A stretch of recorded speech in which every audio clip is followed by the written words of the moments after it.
has a different relationship with alcohol, but how do you know when it's time to quit?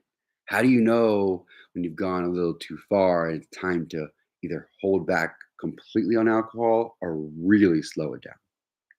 So, here are the 8 most common key factors on how you know it's time to get sober.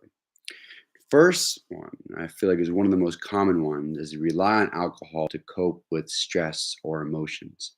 When you come back home from work and you feel like you need to unwind, you drink two, three, four, five different alcohol, like different glasses of wine or beers, things like that. So you're using this alcohol to cope with your emotions pretty much every time you feel a negative emotion.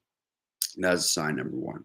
Number two is your social life completely revolves around drinking.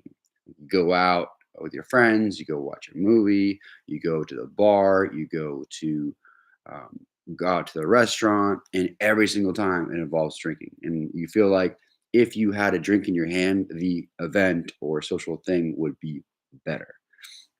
Number three, you tried to cut back the alcohol like multiple times, but couldn't fall through with it. So you say, "Oh yeah, I'm gonna go like dry January," and a week goes by, and you already weren't able to do that. So if you're not able to go an extended amount of time without it, then it's probably a key indicator that you should cut it out.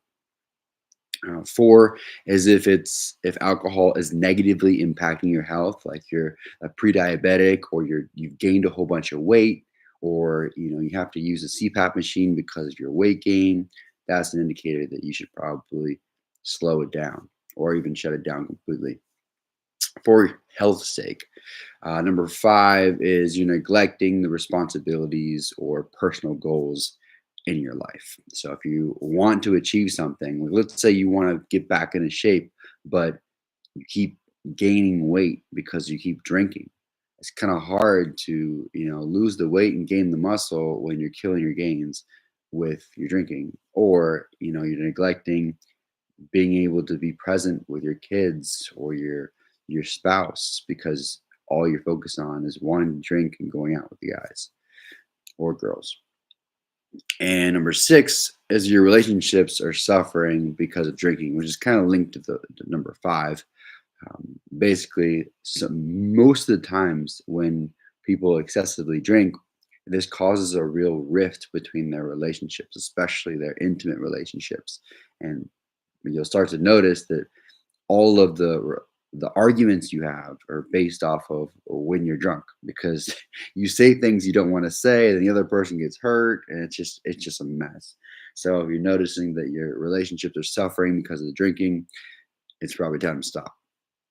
Or number seven, you experience memory loss or engage in risky behavior. I would say that's people who get, brown out or black out on multiple times throughout the month, where they just don't remember things. And if you're doing that, especially in your 30s, it's probably time to shut it down.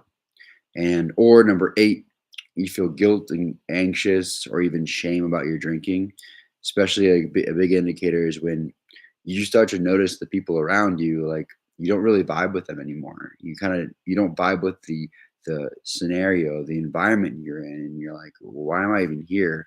And then you drink to make yourself feel better in the situation. When if you weren't drinking, you probably wouldn't enjoy yourself.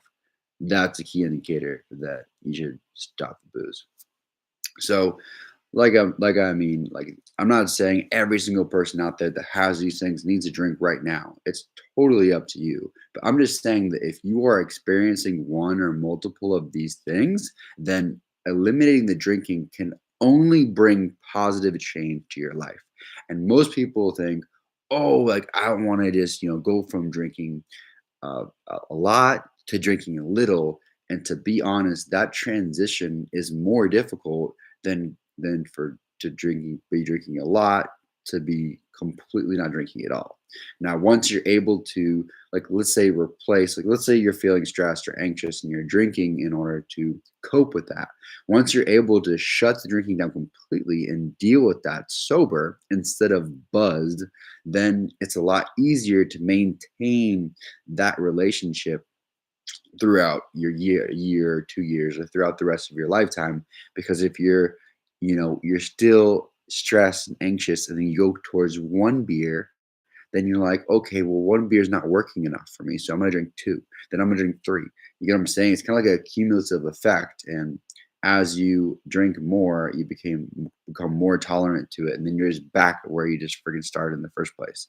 So it's a lot easier to shut it down completely, to figure out how to replace all these habits and all these things that you're linking the alcohol to, so that you can create a healthy relationship, grow your senses, grow your intimate relationships, go back to your responsibilities, and build the beautiful body that you are looking forward to your whole entire life, and get back into shape, and also drop the weight that you're looking to lose. So, if you guys have any questions, comments, concerns, you feel like you're somewhere on the spectrum, just comment your questions down below. I'll be sure to reach out.